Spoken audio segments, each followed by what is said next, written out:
Hello everyone. देखो आज हम आपकी जो है ना थ्योरी, इंपोर्टेंट थ्योरी डिस्कस करेंगे। रिवीजन चल रहा है वैसे, क्योंकि रिवीजन है।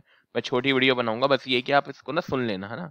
चाय का प्याला लेके बैठो, आप सुन लो, क्योंकि सुनना बहुत जरूरी है। क्या पता कुछ आ जाए और हो सकता ना है ना, लेकिन सुनना बहुत जरूरी है। अच्छा, ये ध्यान रखो, स्पेसिफिक स्पीड है, कुछ बच्चों को डाउट आ रहा था। स्पेसिफिक स्पीड में देखो, ये आपका फॉर्मूला होता है।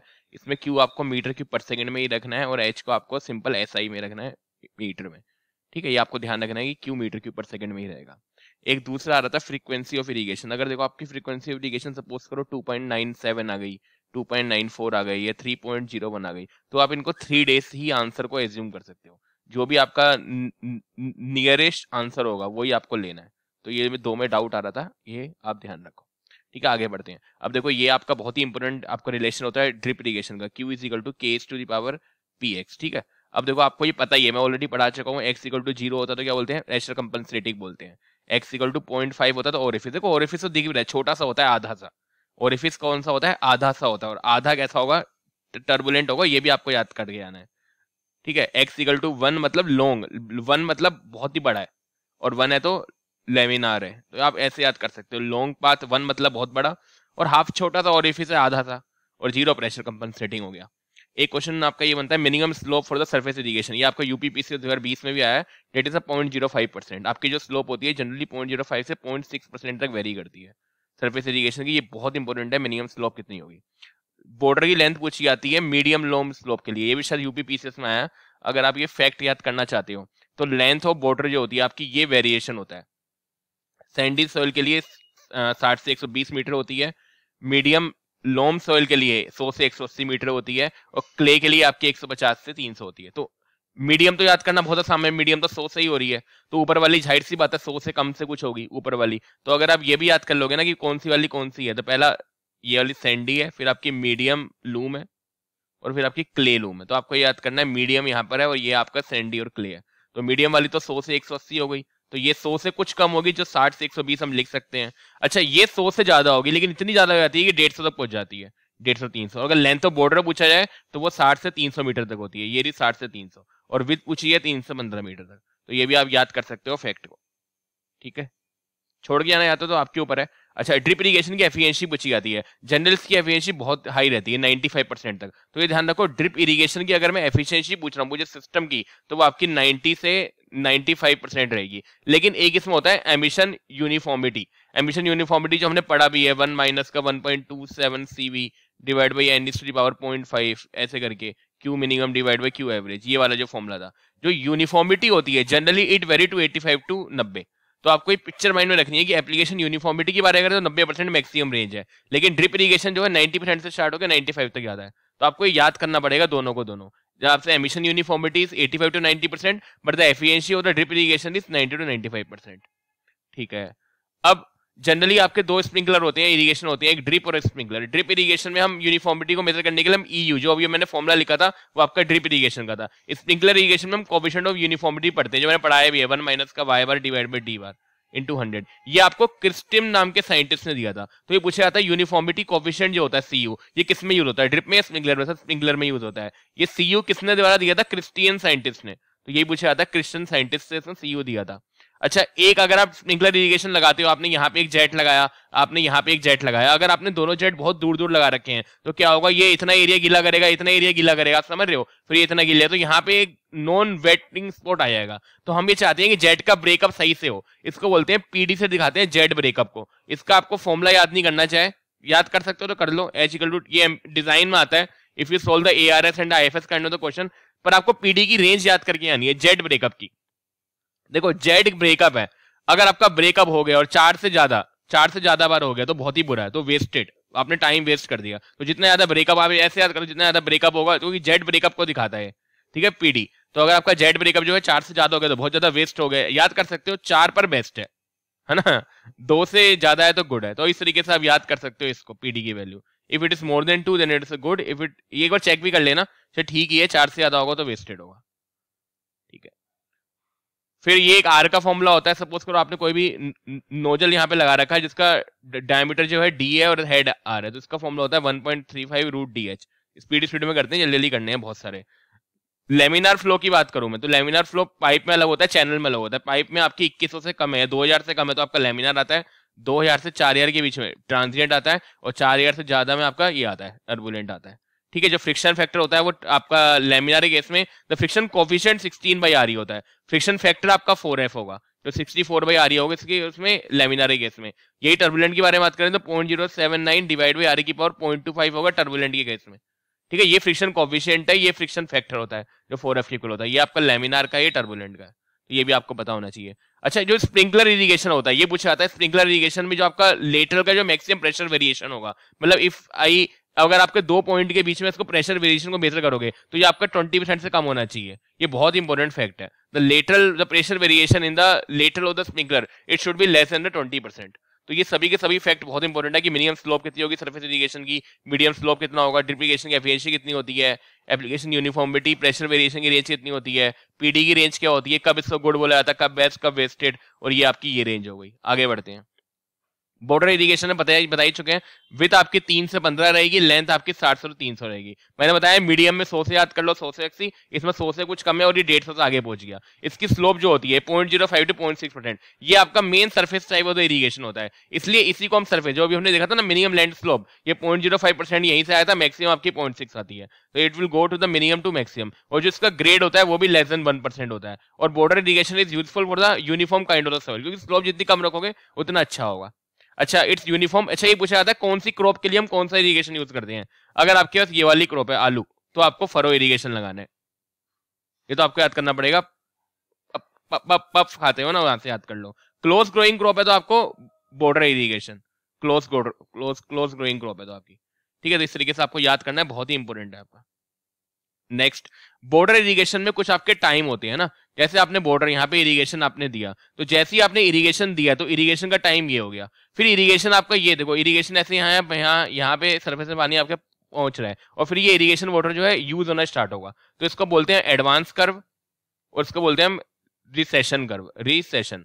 देखो यहाँ पे आपने एडवांस वाटर दिया है, मतलब अब यहाँ पे अगर आपने वाटर दिया है तो दिस मच द आपके पास वाटर के पास इतना टाइम है, this much is the intake infiltration opportunity time, यहां से लेके यहां तक के बीच का टाइम, इसको बोलते हैं अपॉर्चुनिटी टाइम। अपॉर्चुनिटी टाइम का मतलब क्या होता है कि how much time it is having to the infiltrate. अगर if you have supplied the water at this point, so आपने यहाँ वाटर अप्लाई करा तो इतना उसका टाइम होता है, सपोज करो वाटर को आपने यहाँ अप्लाई करा, अब इतना वाटर का टाइम है कि वो इनफिल्ट्रेट हो जाएगा, उसके बाद उसको यूज होना है, राइट। तो जब तक ये यूज नहीं होता तब तक वो इनफिल्ट्रेट हो सकता है, लाइक क्रॉप वगैरह में, तो यही इसका कर्व होता है। Advance is showing the time like that you are supplying the water, it's a using the water, and between this is a infiltration. तो आपको ये कर्व याद करना है, ये बहुत ही मतलब मेन होता है। सबसे पहले आती है एडवांस स्टेज, एडवांस, इसके बाद ये स्टोर होता है, उसके बाद ये डिप्लीशन होता है, और फिर आपका ये रिसेशन आता है। बहुत ही आसान है, मतलब आपका ये याद करना भी बहुत आसान है। आपने ये एडवांस कर्व करा, ये एडवांस, फिर आपका क्या आया, फिर ये आपका स्टोरेज आया ए एस, फिर आपका ये डिप्लीशन आया, फिर लास्ट में आपका ये आया ए एस डी आर। तो ये भी आपको याद करना है, पहले कौन सा आता है, फिर कौन सा आता है, फिर कौन सा आता है, फिर कौन सा आता है, ये आपको पता होना चाहिए। इनफिल्ट्रेशन अपॉर्चुनिटी टाइम क्या होता है, इट्स अ डिस्टेंस, अगर मैं इस पॉइंट के एक कर्व के बीच में कोई भी इस रिसेशन टाइम और एडवांस टाइम के बीच का डिफरेंस लूं तो आपका ये आ जाएगा। इसको निकालने का एक और तरीका होता है, अगर मेरे को TL इज एडवांस टाइम, जिसको मैंने इससे दिखा रखा है TL, ये वेरी करेगा क्योंकि ये है length of the border irrigation, और ये क्या है टाइम, तो ये वेरी करता है, ये गिवन बाय दिस इक्वेशन, जो आपको इतना नहीं पढ़ना, और TR जो है इस इक्वेशन से गिवन होता है, ठीक है। अगर आप इंडियन फॉरेस्ट सर्विस की तैयारी करोगे तब आप पढ़ोगे इसमें, TL आपका एडवांस टाइम होता है, TL इज एडवांस टाइम, तो इस पॉइंट पर ये आपका एडवांस टाइम हो गया, इसी पॉइंट पर ये आपका रिसेशन टाइम हो गया, इन दोनों का डिफरेंस इनफिल्ट्रेशन अपॉर्चुनिटी टाइम हुआ। ये ध्यान रखो, TL अलग है, TL को मैं एडवांस फेज से दिखाता हूं, और ये TR सिर्फ है यहां से लेके यहां तक का टाइम, जो डिप्लीशन के बाद तक का हो रहा है, और यहाँ पे आपका होता है कैपिटल T। तो जनरली इनफिल्ट्रेशन का फॉर्मूला इससे भी दिया जाता है, if you the T plus TR, आपने इतना जोड़ लिया और इसमें TL माइनस कर दोगे, ऐसे करके भी दिया जाता है ना, पर उतना में आपको जाना नहीं है, ठीक है। आपको तो ध्यान रखना है कि इनफिल्ट्रेशन अपॉर्चुनिटी टाइम क्या होता है, basically it's the time difference between the recession to the advance stage, ठीक है, ये आपको ध्यान रखना है। अच्छा, कभी कभी क्या होता है, आपको जैसे ही एडवांस स्टेज हुआ, जैसे ही आप स्टोरेज से पहुंचे, यहां पे आपका कट ऑफ स्टार्ट हो जाता है, तो हम सब इरिगेशन यहीं तक कर रहे हैं, मतलब ये पूरा कर्व जो है इतना आगे ना बढ़ के यहीं तक बढ़ता है, तो आपका इनफिल्ट्रेशन अपॉर्चुनिटी टाइम यहां से भी निकलता है। इनफिल्ट्रेशन अपॉर्चुनिटी टाइम के दो फॉर्मूले हो गए, एक तो हो गया रिसेशन माइनस का एडवांस, और अगर वो कट ऑफ तक पहुंच रहा है सिंपल, तो सिंपल हो जाएगा कट ऑफ माइनस एडवांस। यही बहुत आसान है। देखो हुआ क्या बेसिकली, देखो उसमें हो क्या रहा है, थोड़ा सा बता देता हूँ। यहाँ पे आपका ये एडवांस टाइम स्टार्ट हो रहा है, ये आपका रिसेशन वाला है। इसके बीच में आप सुन लो, बस सुनना बहुत जरूरी है, इसके बीच में इन्फिल्ट्रेशन अपॉर्चुनिटी टाइम है, तो that is your advance, that is your infiltration opportunity. अब ये कर्व पहुंचा ही यहाँ तक, सिर्फ सोचो ये यहाँ तक पहुंचा ही नहीं, तो ये वाला आपका टाइम होता है cut off time. Cut off time हो गया है, तो कट ऑफ टाइम में से अगर मैं एडवांस टाइम माइनस करूंगा तो मुझे इन्फिल्ट्रेशन अपॉर्चुनिटी टाइम मिल जाएगा। तो एक और निकलता है, that is cut off time minus का एडवांस टाइम, या फिर रिसेशन टाइम माइनस का एडवांस टाइम। ये दोनों के फॉलो होते हैं। इन्फिल्ट्रेशन अपॉर्चुनिटी टाइम को मैं आई नोट से दिखा रहा हूँ, डेट इज आई नोट, इस तरीके से दिखाया जाता है। ठीक है, सबसे पहले आपका एडवांस फेस आया, फिर आपका स्टोरेज आया ए एस, और फिर डिप्लीशन आया, फिर रिसेशन आया। तो ये आपको पता होना चाहिए। ठीक है, तो ये तरीके की चीज होगी। नेक्स्ट बढ़ते हैं। फ्रॉड नंबर, अगर आपका फ्रॉड नंबर 1 के इक्वल है तो आपको पता है कि क्रिटिकल होता है, लेस देन 1 है सब क्रिटिकल होता है, ग्रेटर देन 1 है तो सुपर क्रिटिकल होता है ना। फ्रॉड नंबर आपको पता है 1 से 1.7 के बीच में अंडुलर होती है, 1.7 से 2.5 के बीच में वीक होती है ना। 2.5 से 4.5 के बीच में ऑसिलेटिंग होती है, 4.5 से बीच में 9 होती है, और स्ट्रॉन्ग आपकी 9 से। तो याद करना बहुत आसान है, अगर स्ट्रॉन्ग होगी तो 9 से ज्यादा होगी, बहुत ज्यादा। ठीक है, वीक मतलब वीक को हुआ जिसका 2.5 से कम है, राइट, 2.5 से कम वीक है, तो आप ऐसे तरीके से याद कर सकते हो। फिर ऑसिलेटिंग और स्टडी तो हो ही जाएगा, ऑस। ये सब चाहिए ना, जब ऑब्जेक्टिव में बैठते हो तो बहुत चीजें आसान से याद हो जाती हैं। ठीक है, कोएफिशिएंट ऑफ डिस्चार्ज पूछा जाता है वेंचुरी मीटर का, बहुत हाई होता है, 0.95 टू 97 के रेंज में होता है।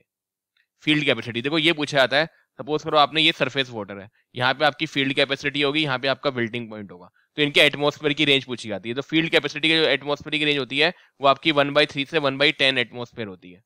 ये आपकी 15 एटीएम होती है, लेकिन आपकी 7 से 32 के बीच में होती है। लेकिन हम मिड वैल्यू ले लेते हैं इन दोनों के बीच की 15 एटीएम। तो अगर आपसे पूछा है तो फील्ड कैपेसिटी की रेंज क्या है, तो 1/3 टू 1/10 है, विल्टिंग पॉइंट की 7 से 32 है। इनके बीच में आपका अवेलेबल वाटर होता है, तो अवेलेबल वाटर की रेंज कहां से होगी, 1/3 से 15 तक। तो 1/3 से 15 आपका अवेलेबल वाटर होता है।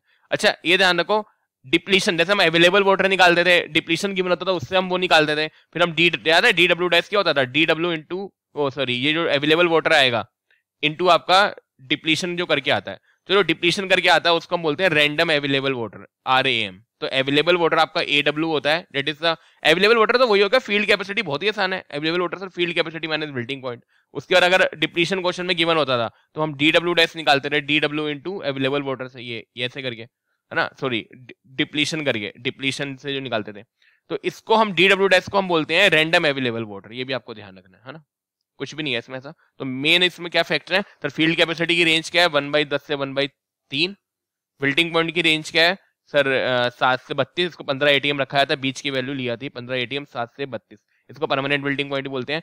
और अवेलेबल वाटर क्या है इन दोनों के बीच में, डेट इज 1/3 से 15, मतलब इसकी लोअर ले लो, 1/3 से 15 एटीएम के बीच में आपकी अवेलेबल वाटर है। Saturation capacity, at saturated capacity ये आपकी सोइल मॉइस्चर टेंशन है ना, ये सब सोइल मॉइस्चर टेंशन और ये एटीएम है। लाइक फील्ड कैपेसिटी पे सोइल मॉइस्चर टेंशन कितनी होगी, 1/10 से 1/3 एटीएम। परमानेंट विल्टिंग पॉइंट पे सोइल मॉइस्चर टेंशन कितनी होगी, 15 एटीएम, जो 7 से 32 एटीएम के इक्वल होती है। अच्छा सैचुरेशन कैपेसिटी पे कितनी होगी, 0 होगी। अवेलेबल पे कितनी होगी, 1/3 टू 15। अवेलेबल पे कितनी है, 1/3 टू, उनके बीच में। आपको इसको याद नहीं करके आना, ये तो हो ही जाएगा, 1/3 टू 15। 1/10 टू 15 मत कर देना वहां पर, अवेलेबल आपका ही हो गया। सैचुरेशन, अगर आपकी सोइल कंप्लीट सैचुरेटेड है तो सोइल मॉइस्चर टेंशन कितनी होगी, 0। ये भी आपको पता होना चाहिए। These are the facts which are very very important as far as this जो थ्योरी की क्वेश्चन होते हैं वो कंसर्न है। ठीक है, तो मैं फिर से बता दूं, ये बहुत ही आसान है। Field capacity 1/10 to 1/3, permanent wilting point 7 से 32, 15, इन दोनों के बीच में अवेलेबल 1/3 से 15, और सैचुरेटेड पे 0। अच्छा, और ये याद करना भी आसान है, लाइक सन्नी देओल का डायलॉग भी है, 2.5 किलो का हाथ। 2.5 किलो का हाथ जिसको ही पड़ा, मतलब 2.5 से कम तो वीक ही है, तो वीक तो इससे ही कम हो गया। तो आप यहीं से स्टार्ट कर सकते हो, आपको यहाँ चाहिए, ध्यान रहेगी। नेक्स्ट, अब आपको पूछा जाता है, देखो मैं आपको जैसे होता नहीं, हाथ रख लो, बताओ एक्यूफ्यूज क्या होता है। एक्यूफ्यूज होता है ना स्टोर कर पा रहे हो ना ट्रांसमिट कर पा रहे हो। एग्जांपल क्या हो जाएगा, रोक। तो रोक किसका एग्जांपल है, एक्यूफ्यूज का। मैंने पूछा लेस परमिएबल, लेस परमिएबल कौन सा होगा बताओ। लेस परमिएबल होगा आपका एक्यूटार्ट वाला। एक्यूटार्ट आपका लेस परमिएबल होता है, ये आपको पता होना चाहिए। मैंने एक्यूक्लू इम्परमिएबल होता है। देखो ये थोड़ा सा परमिएबल कर जाएगा, लेस परमिएबल। जो बिल्कुल ही इम्परमिएबल है, ये बहुत ही कीवर्ड है, ऐसी क्वेश्चन आया था पेपर में। इम्परमिएबल, इम्परमिएबल क्लू इम्पॉसिबल है, मैंने बताया भी था, याद करना। क्लू इज इम्पॉसिबल, तो एक्यूक्लूड, क्लू वाला इज इम्पॉसिबल, तो यहां से हो जाएगा। अच्छा, एक्यूफ्यूज नेचुरल अंडर प्रेशर जो है आपका, नेचुरल कोई भी एक्यूफर नेचुरल अंडर प्रेशर, तो उसको आर्टिफिशियल वैल्यू बोलते हैं, ठीक है। थीस इक्वेशन जो होती है आपकी होमोजेनियस एक्यूफर पे काम करती है। स्पेसिफिक यील्ड क्या होता है, volume of the water received divided total volume of the water, और रिटेंशन क्या होता है, volume of the water retain divided total volume, दोनों पूछे जाते हैं। रिलीज ध्यान देखो, देखो रिटेंशन से तो याद करोगे, ये तो बहुत ही आसान है याद करना, volume of the water retained divide by volume of the total. Release का मतलब क्या है, रिलीज हो गया, तो वो तो याद रहेगा। जब आपने रिटेंशन याद कर लिया, रिटेंशन का मतलब क्या है, आप रिटेन कर रहे हो, तो दूसरा वाला तो जाहिर सी बात है रिलीज ही होगा, तो रिलीज तो स्पेसिफिक यील्ड में ही आएगा, तो आप यहां से भी कर सकते हो, रिलीज या एक्सट्रैक्टेड जो भी होता है। स्पेसिफिक कैपेसिटी पूछी जाती है, the discharge per unit draw down, Q divide by SW होती है स्पेसिफिक कैपेसिटी। ये पूछा जाता है लीकेज फैक्टर और हाइड्रोलिक रेजिस्टेंस किसकी प्रॉपर्टी होती है, लीकी एक्यूफर की, और लीकी एक्यूफर को क्या बोलते हैं, सेमी कन्फाइंड एक्यूफर बोलते हैं। मैंने पूरा पढ़ा चुका हूं, ये एक टेबल बनाई थी, बहुत इंपॉर्टेंट है। स्पेसिफिक यील्ड किसकी प्रॉपर्टी होती है, अनकन्फाइंड की, याद करो, कन्फाइंड होता है, अनकन्फाइंड होता है, फिर आपका सेमी कन्फाइंड होता है।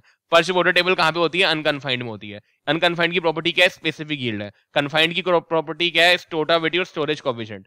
स्टोरेज कोएफिशिएंट जनरली दोनों की हो जाती है, कन्फाइंड और सेमी कन्फाइंड। सेमी कन्फाइंड को हम लीकी एक्यूफर भी बोलते हैं। सेमी कन्फाइंड की प्रॉपर्टी क्या होती है, hydraulic resistance and leakage factor.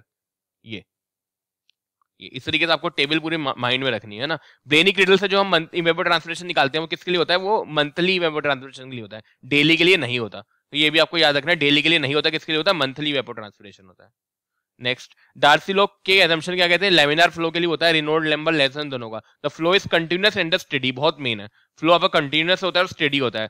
Soil आपकी सैचुरेटेड होती है परफेक्टली, बस आप देख लो, वहां पे ध्यान रहेंगे आपको। टेम्परेचर कितने पे कराया था, 27 डिग्री सेंटीग्रेड पे। Maximum diameter of the size, जो किस डायमीटर ऑफ साइज के लिए एप्लीकेबल होता है, 0.50 mm के लिए। तो ये तरीके के फैक्ट है इसमें, ये तो इंपॉर्टेंट बहुत ही है, रिनोल्ड नंबर कम है, लेमिनार है, और the flow is continuous steady, the soil is saturated, ये तो आपके बहुत ही ज्यादा इंपॉर्टेंट है। अच्छा, कुछ आपके पंप होते हैं, रोटरी पंप वो होता है जिसमें सीआर, रोटरी को मैं बोलता हूँ रोटरी, जैसे होता है ना क्लास रिप्रेजेंटेटिव वाला घूमता रहता है, तो सी आ रहा है, वो सेंट्रीफ्यूगल भी लेके आ रहा है, रेसिप्रोकेटिंग भी लेके आ रहा है। तो ऐसा पंप जिसमें दोनों के एडवांटेजेस काउंट होते हैं, सेंट्रीफ्यूगल और इसके रेसिप्रोकेटिंग पंप के, आपका ये हो जाएगा रोटरी पंप। ऑर्चर्ड में हम कौन सा पंप यूज करते हैं, plunger type positive displacement pump.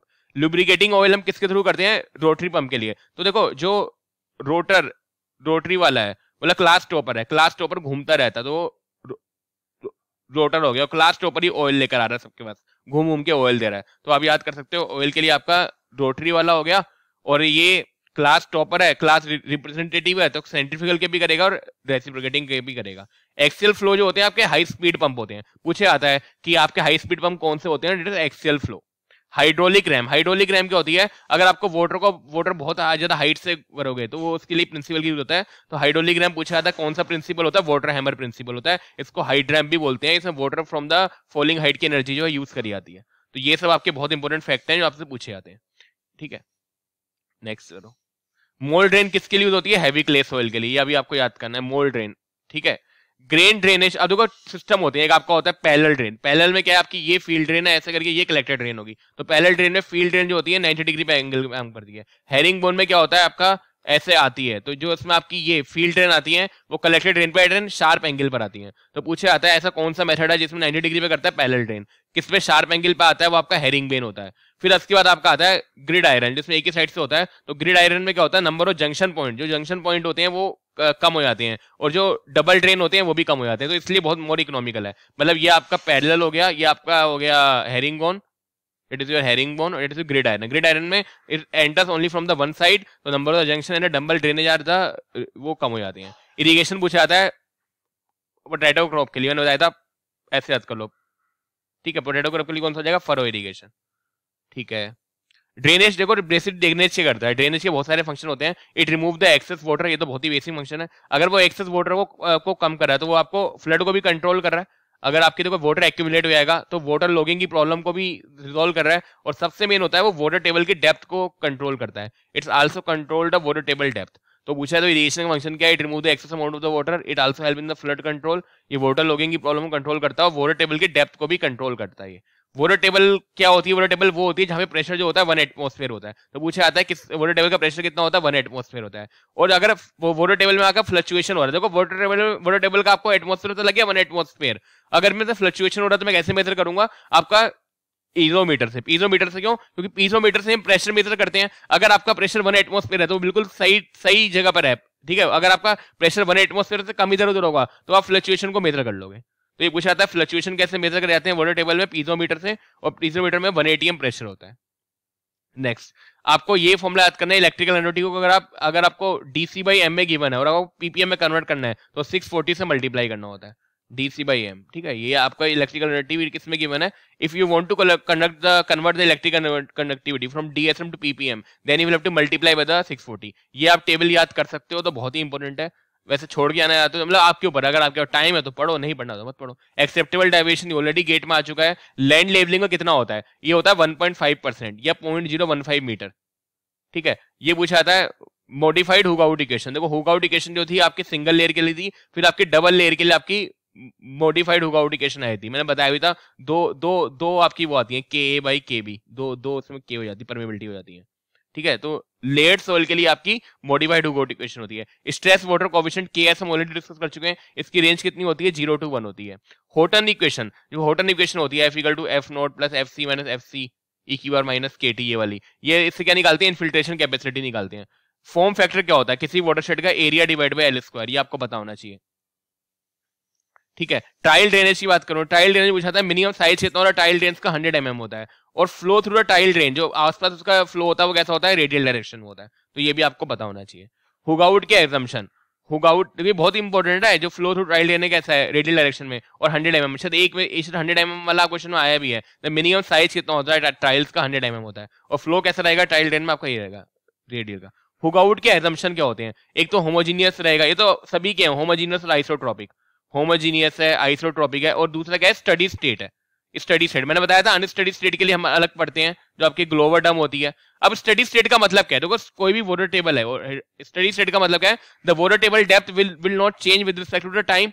और ये कैसे चेंज होगी? जितना पानी आ रहा है उतना ही पानी भर जाएगा। तो input is equal to output, और head will be the constant. इसको मतलब स्टडी स्टेट कंडीशन बोलते हैं, ठीक है। अच्छा, हाइड्रोलिक ग्रेडियंट, इसमें एक और एजम्पशन होता है, जो हाइड्रोलिक ग्रेडियंट होता है वो उसके स्लोप के इक्वल होता है, डेल्टा H बाई L के।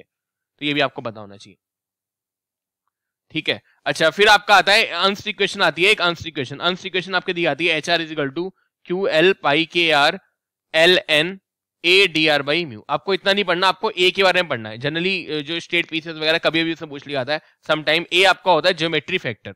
क्या होता है? Geometry factor. पहली बात तो डायमेंशन लेस होता है, इसकी कोई यूनिट नहीं होती है। तो इसमें दो चीजें पूछी जाती है जनरली। इसमें A का पूछा था कि डायमेंशन कितनी होती है, डायमेंशन लेस है नहीं, तो डायमेंशन लेस होता है। दूसरा A = 1 होता है होमोजीनियस के लिए। होमोजीनियस के लिए अगर आपको कोई भी होमोजीनियस टाइप ऑफ ड्रेन है तो A = 1 रहेगा, और A = 1 रहेगा अगर ड्रेन जो है बॉटम पर लेड है। देखो ड्रेन जो आपके होते हैं तो बॉटम में लेड होंगे या टॉप पे लोड होंगे। अगर ड्रेन बॉटम पे है तो A = 1 है। अगर आपके ट्रेन टॉप पर है तो ये डिपेंड करता है परमेबिलिटी के रेशियो पर, KB / KT इनका फंक्शन होता है। तो आपको बस ये याद करके आना है कि ज्योमेट्री फैक्टर किस में यूज होता है? अंश इक्वेशन में। ज्योमेट्री फैक्टर आपका की डायमेंशन क्या होती है? 0 होती है। ज्योमेट्री कब 1 होगा? होमोजीनियस के लिए 1 होगा, और अगर बॉटम में ड्रेन है तो आपका तब के लिए 1 होगा। तो आपको ये सब चीजें पता होनी चाहिए। नेक्स्ट पढ़ो। ड्रेन आपके दो टाइप की होती है, सरफेस और सब सरफेस। सरफेस वाटर में हम सरफेस वाटर को रिमूव करते हैं, सब सरफेस में हम ग्रेविटेशनल वाटर को रिमूव करते हैं। तो ये भी बहुत इंपॉर्टेंट है, ग्रेविटेशनल वाटर को। अच्छा, सपोज करो एक क्वेश्चन ऐसा ही बन जाता है, सर एक बार गेट में आया भी है, मैं श्योर नहीं हूं, कहीं तो मैंने देखा था कि अगर आपकी ये ड्रेन डेप्थ की बना है, सपोज करो आपने यहाँ पे ड्रेन लगाया, जो आपको पता ही है, मैं ऑलरेडी कवर ही कर चुका हूँ इसको, और यहाँ पे आपने ड्रेन लगाया है, ड्रेन आपकी यहाँ पर है सपोज करो, और वाटर टेबल डेप्थ आपकी यहाँ पर है। तो हाइड्रोलिक हेड पूछा जाता है, तो हाइड्रोलिक हेड क्या पूछा है? ड्रेन की depth minus the water table depth. तो ये भी बहुत आसान है। तो हाइड्रोलिक डेप्थ का डायरेक्ट फॉर्मूला होता है it's drain depth minus the depth of the water table. ये भी एक नंबर पूछा जाता है। देखो ड्रेन पाइप होता है, ये आपका ड्रेन पाइप है, इसके आगे ना एनवेलप लगे होते हैं। एनवेलप का ये एनवेलप के 3 फंक्शन होते हैं। पहला फंक्शन आपका होता है फिल्ट्रेशन, दूसरा आपका होता है हाइड्रोलिक, और तीसरा आपका होता है बेडिंग। फिल्ट्रेशन में क्या होता है? जो भी आपके ये फाइन पार्टिकल्स होते हैं, to restrict the entering the soil particle, जो भी सॉइल पार्टिकल्स होते हैं उनको अंदर नहीं आने देता है, ठीक है, तो फिल्टर कर देता है। दूसरा ये आपको हाइड्रोलिक सपोर्ट करता है। हाइड्रोलिक सपोर्ट का मतलब क्या है? ये परमिएबिलिटी बहुत अच्छी रखेगा। It provide the good permeability and a good porous medium. ये बहुत मेन है, the permeability will get increase and the porous medium will get increase. और तीसरा आपका होता है बेडिंग वाला। बेडिंग वाला क्या करता है? ये सपोर्ट प्रोवाइड करता है। और ये ध्यान रखो, जब इसकी परमिएबिलिटी इंक्रीज हो गई, आपने एनवेलप लगाया, the permeability around this gain and the porous medium get increase, तो ये करता है जो भी आपके एंट्री के लॉस होते हैं उनको भी रिस्ट्रिक्ट करता है। तो इसके बहुत सारे फंक्शन होते हैं, मल्टीपल फंक्शन होते हैं। फिल्ट्रेशन में रिमूव करेगा सॉल्ट पार्टिकल को, हाइड्रोलिक में ये आपको गुड परमेबिलिटी क्रिएट करेगा, गुड परमेबिलिटी होने के कारण जो इसके एंट्री लॉस है वो आपके कम हो जाते हैं, और सपोर्ट भी प्रोवाइड करता है। ड्रेन एनवेलप तो ये भी बहुत मेन है, एक तो हाइड्रोलिक है, बहुत ही सिंपल है, drainage depth minus depth of the water table. अच्छा सपोज करो आपकी कोई बारिश हो रही है और ये इंटेंसिटी सपोज करो 5 mm पर आर की है, और जो फिल्ट्रेशन कैपेसिटी है, ठीक है, आपकी 4 mm पर आर की है, राइट। ये आपकी जो इंटेंसिटी है that is higher than the filtration capacity, जो फिल्ट्रेशन कैपेसिटी है उससे ज्यादा है, राइट। तो यहाँ पे सरफेस रन ऑफ इकट्ठा हो जाएगा, जो आपका फिल्ट्रेशन होगा वो आपका मैक्सिमम पर ही होगा उस समय, बिकॉज इट इज टेकिंग, क्योंकि इसकी एफ मैक्स सपोज करो ये है ना। लेकिन अगर सपोज करो यही आई 3 होती और फिल्ट्रेशन कैपेसिटी इसकी 4 है, तो वो मैक्सिमम पे ना होके कम पे होता है, क्योंकि तब इसका 3 पर होता है, क्योंकि 3 से ज्यादा 3 पर ही होगा। लेकिन अगर आई मेरी ज्यादा है, लाइक मेरी इंटेंसिटी ज्यादा है, फिल्ट्रेशन ये 5 है 4 है, तो मेरा मैक्सिमम रेट पर फिल्ट्रेशन होगा। तो filtration capacity is the maximum infiltration rate. अच्छा ये पूछा जाता है इनफिल्ट्रेशन, परकोलेशन और सीपेज। इनफिल्ट्रेशन क्या होता है? The first entry of the water.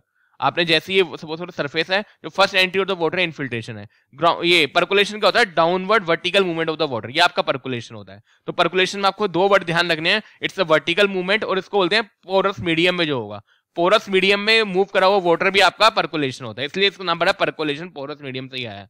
फिर आपका ये जो लेटर डायरेक्शन में होता है, मतलब सीपेज, सीपेज आपका वर्टिकल भी हो सकता है और ऐसे भी हो सकता है, मतलब it is not restricted only in the one direction, it can be in the multiple direction. तो सीपेज पूछा जाता कौन सा ऐसा है जो वन डायरेक्शन में रिस्ट्रिक्ट नहीं होता, इट्स सीपेज। जो पोरस मीडियम होता है परकुलेशन, इनफिल्ट्रेशन आपका जो फर्स्ट एंट्री होता है। करो नंबर हमने पढ़ा था Q is equal to P minus i a का square divide by P minus i a plus s. ये आपको पता होना चाहिए, आई ए आपका 0.2s होता है, तो P माइनस 0.2s का whole square, P plus 0.8s आपका फॉर्मूला आया था रन ऑफ डेप्थ का। It's a run of depth, आपको s निकालना है तो उसका फॉर्मूला होता है 25400 डिवाइड बाई CN माइनस 254। ये mm में आ जाएगी, यहाँ पे करो नंबर यहाँ पे रखोगे, ठीक है। अच्छा अब ये आपका रेशनल मेथड, आपका करो नंबर पूछा जाता है, करो नंबर कॉन्क्रीट पेमेंट के लिए आपका 100 होता है, ये आपको ध्यान रखना है। करो नंबर होता है कॉन्क्रीट इज 100। अच्छा रेशनल मेथड आपका क्या होता है? रेशनल मेथड आपका होता है CIA। अब देखो आपको ये सपोज करो द आई क्या होता है, देखो एक होता है time of the concentration. Time of the concentration क्या है? जब फारदेस्ट पॉइंट जो है, फारदेस्ट पॉइंट जो है यहाँ पे आपका सपोज करो आपकी वर्षा हो, ये वाला पानी वाटर यहाँ पर आएगा, ये वाला वाटर यहाँ पर आएगा, ये वाला वाटर यहाँ पर आएगा, ये वाला वाटर यहाँ पर आएगा। जब फारदेस्ट मोटर पॉइंट भी आपका यहाँ पे कंट्रीब्यूट कर दे, उस टाइम को टाइम ऑफ द कंसंट्रेशन बोलते हैं। मतलब स्टार्ट हुआ 1 सेकंड में आपके ये पॉइंट कंट्रीब्यूट कर रहे हैं, 2 सेकंड में होता है यहाँ का पानी भी यहाँ पहुंच जाए, 3 सेकंड में यहाँ का यहाँ नहीं पहुंच जाए, तो 10 मिनट बाद जो दूर का पॉइंट है उसका पानी भी यहाँ पहुंचने लगे, तो उसको बोलते हैं टाइम ऑफ द कंसंट्रेशन। क्योंकि हमें यहाँ पे मैक्सिमम आउटपुट मिलेगा, क्योंकि एक बार पानी यहाँ से यहाँ पहुंचना स्टार्ट हो गया तो कंटिन्यूअस रहेगा वो, है ना। तो ये इसको बोलते हैं टाइम ऑफ द कंसंट्रेशन। अच्छा आपने रेशनल मेथड पढ़ा होगा, Q इक्वल टू CI, आई क्या होता है? P by TC। अब इसमें एक क्वेश्चन बनता है, सपोज करो रेनफॉल आपकी हुई है 20 मिनट के लिए, लेकिन आपको 10 मिनट पर ही आपकी रेनफॉल बहुत स्पीड से हो रही है, 20 मिनट तक हो रही है, 10 मिनट बाद ही आपका सारा पानी यहाँ पे पहुंचना स्टार्ट हो गया, मतलब आपका रेनफॉल जो टाइम ऑफ द कंसंट्रेशन है TC, वो आपकी रेनफॉल ड्यूरेशन से कम है, तो तभी आपका पीक रन ऑफ रेट उतना ही रहेगा, क्योंकि जितना पानी है फिर वो यहीं पे हो जाएगा स्टोर। तो जो पीक रन ऑफ रेट है it will be the constant eight TC। तो TC के बाद ये कांस्टेंट भी हो सकता है, इसके बाद डिक्रीज ही होगा, it will not gate increase by this. So if the time of the duration, TC, the time of the concentration is less than the time of the duration of the rainfall, ये duration है, ये time of the concentration है, then the rational, then the peak will be the constant, the QP will be the constant। अच्छा water shade के लिए देखो curve number use करते हैं, बहुत सारे होते हैं कर्व नंबर, गेज टाइप होता है, अनगेज टाइप होता है, आपके ऐसे करके होता है। तो अनगेज टाइप जो होता है वाटर शेड के लिए, तो वाटर शेड के लिए हम कौन सा यूज करते हैं? अनगेज टाइप। और कॉन्क्रीट के लिए कितना वैल्यू होता है? 100 के लिए। और अगर आपका TC से कम है तो कैसा हो जाएगा? कांस्टेंट हो जाएगा। और उसका फॉर्मूला क्या होता है? CIA। आई का फॉर्मूला क्या होता है? P by TC। TC का फॉर्मूला क्या होता है? 0.01947 L to the power 0.77 H to the power minus 3.5। TC आपका किस रहेगा? मिनट में रहेगा। लेंथ आपकी शायद मीटर में रहती है, चेक कर लेना, मैं श्योर नहीं हूँ, लेंथ शायद मीटर में रहती है। स्लोप आपकी होती है delta H/L, just check it, ठीक है। T मिनट में होता है, मैं श्योर नहीं हूँ कि लेंथ की यूनिट क्या है। क्या इतना ही था सर? ठीक है, इसमें इतना ही है। Thank you very much.